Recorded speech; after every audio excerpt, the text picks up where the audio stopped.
This is a lecture from OpenTuition. To benefit from the lecture, you should download the free lecture notes from opentuition.com. The previous chapters have focused on valuing a target company. So whether that's going through there and using the dividend valuation model, applying the free cash flows or free cash flows to equity, price earnings, was it net assets and part of net assets? We also went through as well and looked at your calculated intangible values, didn't we? This chapter looks firstly at what then happens after acquisition.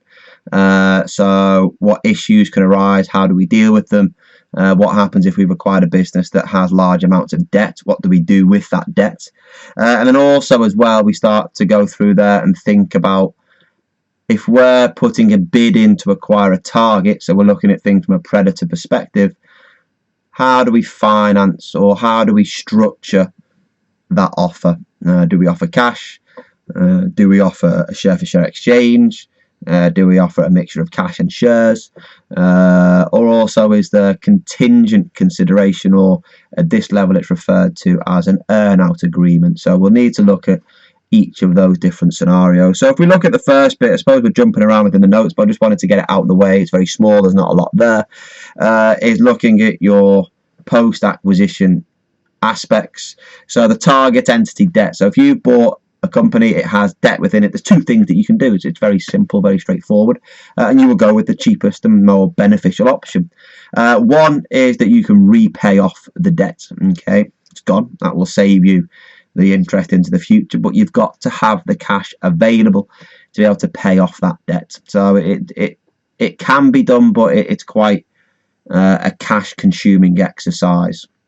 The other option is to go through there and refinance it, which means that you take one form of debt, convert it into the other. That might therefore make it a bit cheaper, but over a longer period of time. So therefore means it's easier to pay it off over that prolonged period of time.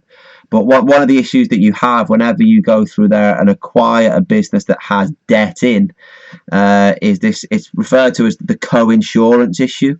In the when you make an acquisition, it's usually the target shareholders who gain at the detriment of the predator's shareholders. The predator's shareholders normally have to give a little bit to be able to take control of that target company. And it's then just a little bit unfair because the shareholders of the predator company lose out, usually then as well at the benefit of the debt holders, because the debt holders are more than likely to get their debt paid once the business has been taken over. There's maybe more cash within the business, it's better managed. So, you know, the equity holders are losing out at the expense of the debt holder, which, you know, is that necessarily fair? Okay, but that's something that we can consider another time. Okay, but the key bit is that when you're looking to address the debt issue, we either repay it or we refinance it, and we go with whatever is the cheaper, more cash-friendly option. The post-transaction issues effectively is that it will fail. The acquisition does not work, and therefore if it doesn't work, we don't generate the synergies that we were expecting, and if we don't generate the synergies, then therefore we don't generate the value, do we? And therefore that acquisition is even less worthwhile from a predator shareholder perspective.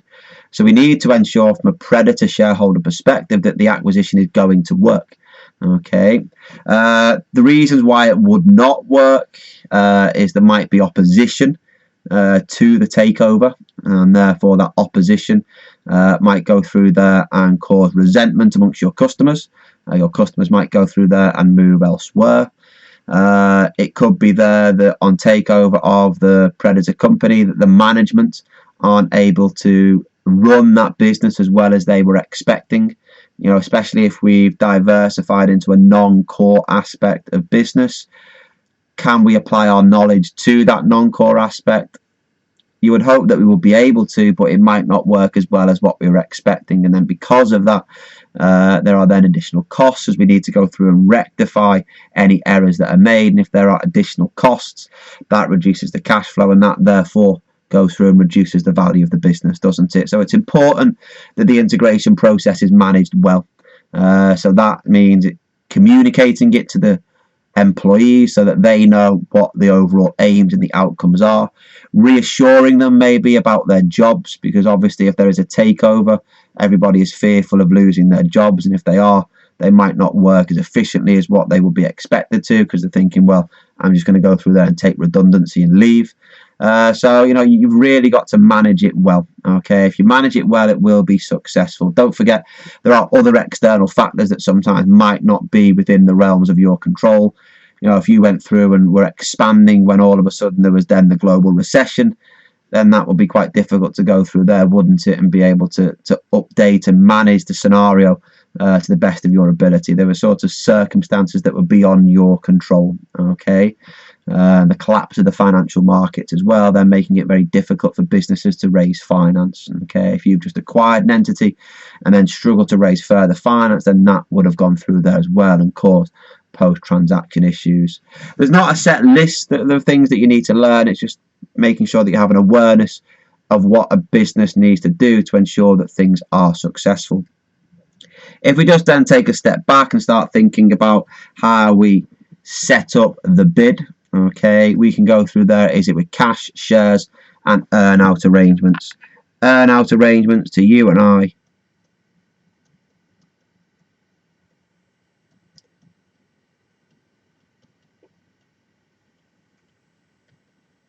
is your contingent consideration, okay? And we need to go through there and be able to think about whether it's better for cash, whether it's better for shares, or whether it's better as a contingent consideration. Again, don't forget, it's usually as a mixture of each, isn't it? Okay. You know, if you think about the acquisition of WhatsApp by Facebook, I think that was the around about, memory serves me right by my numbers, yeah, $19 billion. Wow, $19 billion. Of which about 4 or 5 billion was for cash. Obviously, 19 billion is a lot of cash to find. The remaining 14 billion was there as issuing shares, as a share for share exchange. Okay. The key bit is that when you acquire a business with cash, you need to find the cash. So you might need to borrow, which will increase the levels of debt and will impact the level of gearing and might then make future borrowing more difficult to achieve.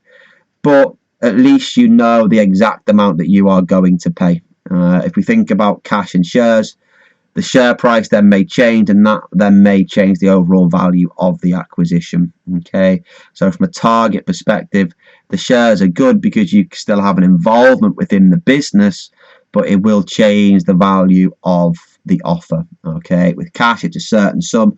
You know how much you're getting, and also then that might be beneficial because then you will know the amount that you are then going to pay on disposal of your shares in terms of tax. Okay. The other situation, I suppose, is then your share for share exchange. From a target perspective, that's beneficial because it means you have an ongoing interest within the business.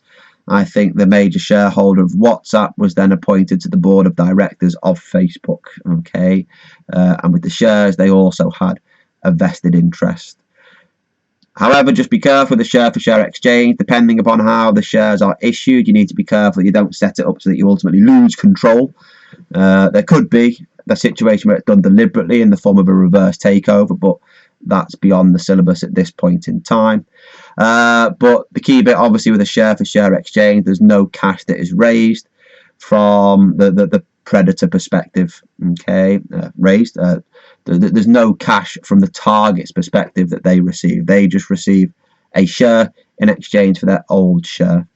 Again, what you need to be careful of then as well with regards to a share for share exchange is that from the target's perspective, there might then be the opportunity to defer any capital gains that you have made on disposal of your old shareholding, which may therefore be beneficial and save you money in the future. Okay. Share for share exchanges are usually used on top of a cash offer as well. It's very rare that you just see a pure cash offer. It's usually cash and shares, particularly in the modern day when there's a lot of acquisitions of these tech companies. You know, these tech companies that are acquiring other tech companies, neither of them have huge cash surpluses. Okay, there's not piles and piles of cash floating around.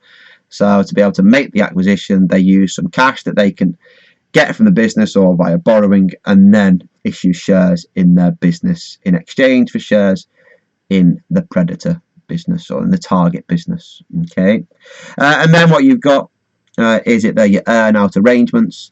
An earn-out arrangement is contingent consideration whereby you will either pay more cash or issue more shares depending on the future performance of the target company. If the target company performs well over a period of time, then you will therefore either issue more shares to the target shareholders or pay them more cash. And the reason why that's beneficial is because it sort of helps you with the post-transaction issue by ensuring that the managers who are likely to be shareholders themselves will run the business in the best interest of the overall business as opposed to pursuing their own individual aims. So it gets around that agency problem of directors running the business in a different way of the shareholders.